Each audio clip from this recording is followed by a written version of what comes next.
മകളെ, ജെറുസലേം വചന കൂടാരത്തിൽ നിന്നും 3 മിനിറ്റ് പ്രാർത്ഥനയ്ക്കായി നമ്മളെല്ലാവരും ഒരുമിച്ച് ചേർന്നിരിക്കുകയാണ്. പലവിധ പ്രാർത്ഥനകളും പലവിധ നിയോഗങ്ങളും പലവിധ സങ്കടങ്ങളൊക്കെ ആയിട്ടായിരിക്കാം നമ്മൾ ഈ പ്രയർ ലൈനിൽ സംബന്ധിച്ചുകൊണ്ടിരിക്കുന്നത്.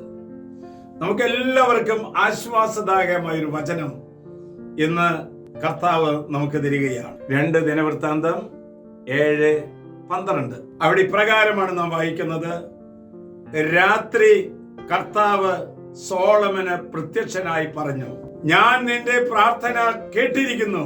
എനിക്ക് ബലിയർപ്പിക്കുവാനുള്ള ആലയമായി ഈ സ്ഥലത്തെ ഞാൻ തിരഞ്ഞെടുത്തിരിക്കുന്നു. എന്തൊരു നല്ല വാക്യമാണല്ലേ! എന്റെ പ്രാർത്ഥന കേൾക്കുന്ന ദൈവം, എന്റെ കണ്ണുനീര് തുടയ്ക്കുന്ന ദൈവം, എന്റെ നിലവിളി കേൾക്കുന്ന ദൈവമാണ് പറയുന്നത്, മോനെ, മോളെ, നിന്റെ പ്രാർത്ഥന ഞാൻ കേട്ടിരിക്കുന്നു. ഓരോ മനുഷ്യനും കാതോർത്ത് നിൽക്കുന്ന ഒരു പ്രാർത്ഥനയാണ്.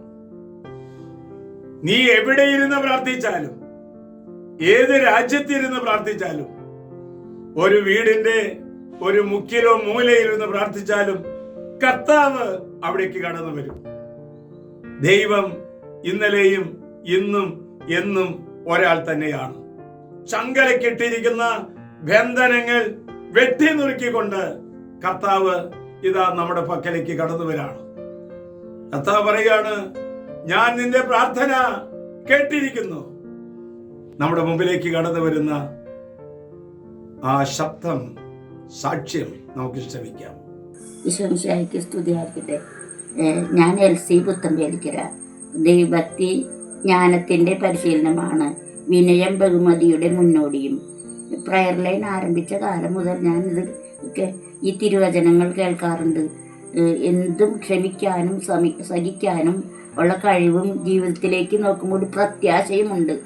ഈ വചനം കേട്ട് തുടങ്ങിയ നാൾ മുതൽ ദിവസവും ഇത് കേട്ട് കഴിഞ്ഞിട്ടേ ഉറങ്ങാറുള്ളൂ. പരമാവധി പേർക്ക് അയച്ചിട്ടും ചെയ്യാറുണ്ട്. ഇത് ആത്മാവിൻ്റെ ദാരിദ്ര്യത്തെ ഇല്ലാതാക്കുന്നു. ഇതാണ് എനിക്ക് ഈ പ്രയർ ലൈൻ കേട്ടുകൊണ്ട് ഇരിക്കുമ്പോഴുള്ള ഏറ്റവും വലിയ ഒരു പ്രത്യാശ.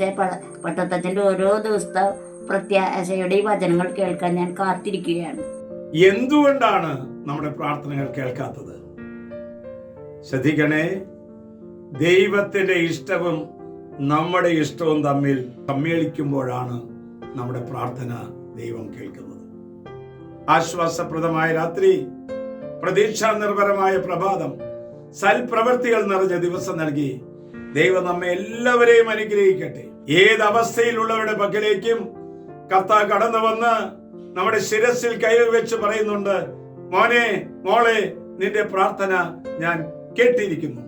ഈ പ്രയർ ലൈൻ ഷെയർ ചെയ്യുന്നവരോടുകൂടെ ഇത് ആർക്കെല്ലാം എവിടെയെല്ലാം എത്തിച്ചേരുന്നുവോ അവരോടൊക്കെ കർത്താവ് എന്ന് പറയുകയാണ്, ഞാൻ നിന്റെ പ്രാർത്ഥന കേട്ടിരിക്കുന്നു. നമ്മുടെ കർത്താവ് ഈശോ മിശിഹായുടെ കൃപയും പിതാവായ ദൈവത്തിന്റെ സ്നേഹവും പരിശുദ്ധാത്മന്റെ സഹവാസവും നാം എല്ലാവരോടും കൂടി ഉണ്ടായിരിക്കട്ടെ, ഇപ്പോഴും എപ്പോഴും എന്നേക്കും. ആമേൻ.